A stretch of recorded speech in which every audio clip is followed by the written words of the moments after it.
Hello guys! Hello para sa lahat ng Cancer. Cancer, this is general reading, so pwede kang makaresonate. Gamitin mo ang iyong intuition sa panunood. Okay, tingnan natin. First card mo, Cancer, is Judication. This is Judgment. Number 3 is 30. This is the last hearing. Kung may hearing ka, the result, outcome. Maybe there's Cancer na nagpa-process ng kanilang divorce or annulment. Sa Pilipinas ba yung annulment? Or sa ibang bansa yung divorce? Maybe you have a case between man and woman. Diba? Babae at lalaki yung nakikita natin dito. Celine, bring light into somebody's dark sky. So, sinasabi ng Barasio dito na maybe ikaw yung mayroong pinagdadaanan na problema sa korte, sa judge, sa police, sa militar. Sinasabi ng barahan na pwedeng may isang tao na magdadala sa'yo ng clarity, okay? Ng liwanag para sa madilim na pinagdadaanan. Sinasabi ng barahan din sa'yo dito, Cancer, na yun, kung mayroon kang kaso na kaharap or hinaharap, posibleng matapos na siya. Kasi nasa 30 na siya, nasa adjudication na, nasa judgment na siya. And nakikita ko sa'yo dito, since bring light into somebody's dark siya, possible na yun.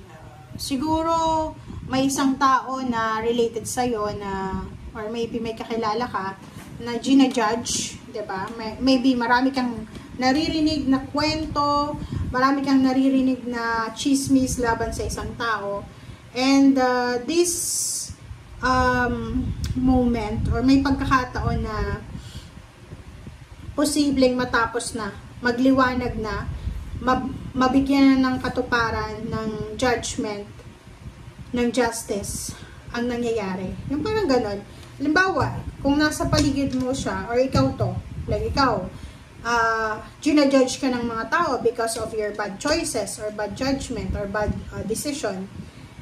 Siguro hindi mo maipaglaban yung karapatan mo, but darating yung oras, darating yung panahon na lalabas yung katotohanan. Okay? And magliliwanag ang lahat.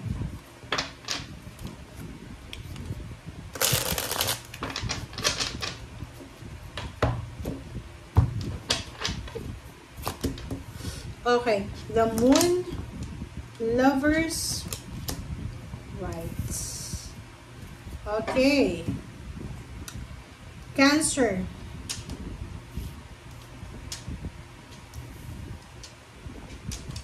Okay, so yung barahan mo dito, Cancer, kung makikita mo, meron kang 5 cards sa third deck natin. Sinasabi ng barahan na, yun, this 5 of Wands, okay, this 5 of Wands, tingnan mo.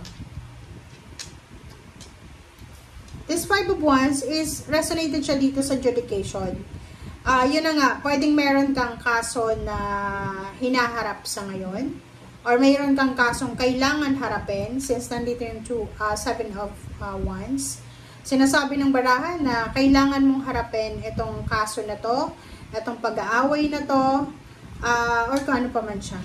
Okay?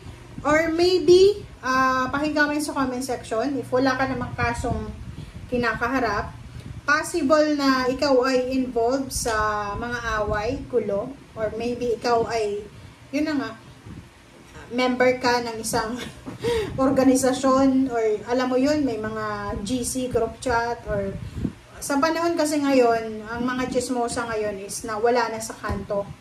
Diba? May mga tao pa rin na nagchichismis sa kanto, yung sa barangay, sa probinsya. Pero yung iba, nasa group chat na may GC na ngayon para pag-usapan yung mga tao. So, sinasabi ng barahan na yung 5 of Wands, if ever lang, that you are, parang involved ka sa mga away, gulo, and sinasabi ng baraha dito na yung tao na ito, yung 9 of Swords na to, yung taong pinag-uusapan or sangkot sa away, wala siyang kalaban-laban. Kasi hindi niya naman alam diba? Nag-aaway-away yung lahat. and siya, mag-isa siyang lumalaban. Diba? Hindi ko alam kung sino siya. It's either Gemini, Libra, Aquarius. It's either water sign. It's either fire sign, Leo or Sagittarius. Diba? Or maybe this is your love life. Pwedeng may mga, kasi meron ditong babae, lalaki, it's either divorce or annulment. So, merong mga Cancer na natatakot siya na pwedeng maghiwalay sila ng kanyang asawa, ng kanilang, yung may mga third party dyan. Kung ikaw yung third party, natatakot ka siguro na kailangan mong ipaglaban yung relationship. Meron ditong hindi makatulog sa gabi, sleepless nights, pain and heartache. Sobrang, ano to kasi yung Nine of Swords, sobrang shadow moment to Yung parang, nasa maze ka. Diba? Sa loob ka ng isang maze. Hindi mo alam paano lalabas yan. Nakapasok ka pero hindi mo alam kung paano lalabas yan. Okay? So, nakikita ko sir dito, if you are not in this situation, kung wala ka namang kaaway, basta mayroon ka lang na, involved ka lang, like, may nagkukwento sa'yo, may nagchichismis sa'yo, oy, alam mo, si ganito, ganyan, alam mo, si ganyan, nakikinig ka, diba? So, etong taong to, she is alone or he is alone, diba? Takot siya, kasi mag-isa lang siya. Hindi siya makatulog sa gabi, kasi marami siyang iniisip. Alone lang siya, alone na lumalaban.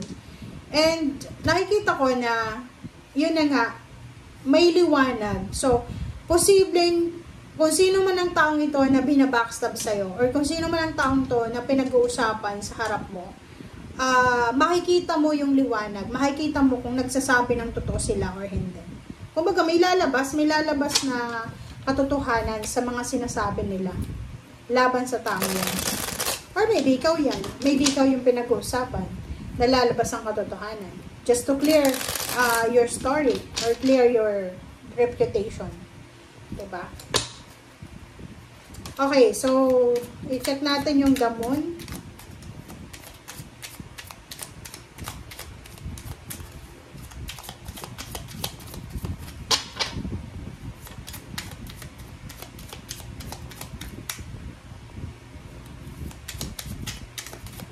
Okay, the moon.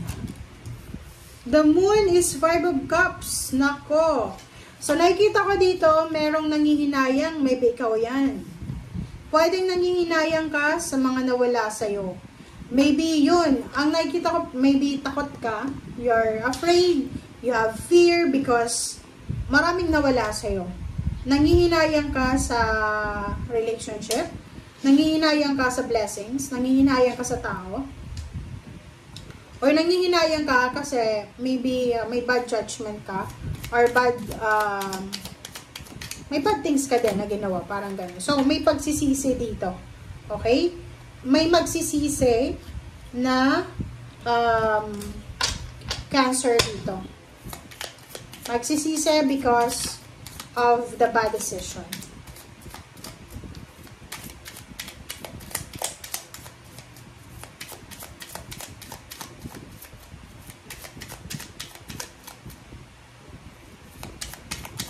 Okay, the Lovers. Tingnan natin, Cancer. Okay. Reverse na Knight of Pentacles. Okay, so maybe ang rason kung bakit nag-aaway ang magkarelasyon, mag-asawa, mag-boyfriend, girlfriend, or pamilya, is because of money. Sinasabi ng bara, since naka-reverse siya, isa sa mga possible na rason kung bakit ka nag-aalala, is because of money. Kasi nangihinayang ka eh. Pwedeng yung pera na sana ay parating, ay posibleng hindi matuloy. Diba? Pera na, naging bato pa. Kaya ganun yung panghihinayang mo. Parang yun, namumroblema ka because sa maling desisyon. Yung parang ganun, pera na naging bato pa. You're expecting for a lump sum, pero hindi siya darating. You're expecting for something, pero hindi siya darating.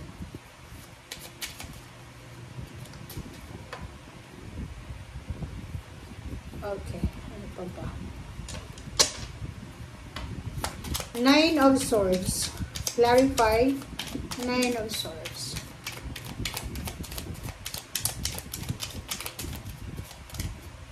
Okay. Three of Swords. Nako. Talagang ganon ang buhay. So, sinasabi ng barahan na to, ang taong to ay hindi siya makatulog sa gabi. Ang taong to ay gising siya sa gabi. Iyak na iyak siya sa gabi because of pain and heartaches. Sobrang sama ng pakiramdam niya. Sobrang sama ng feelings niya, emotion. 5 of Wands.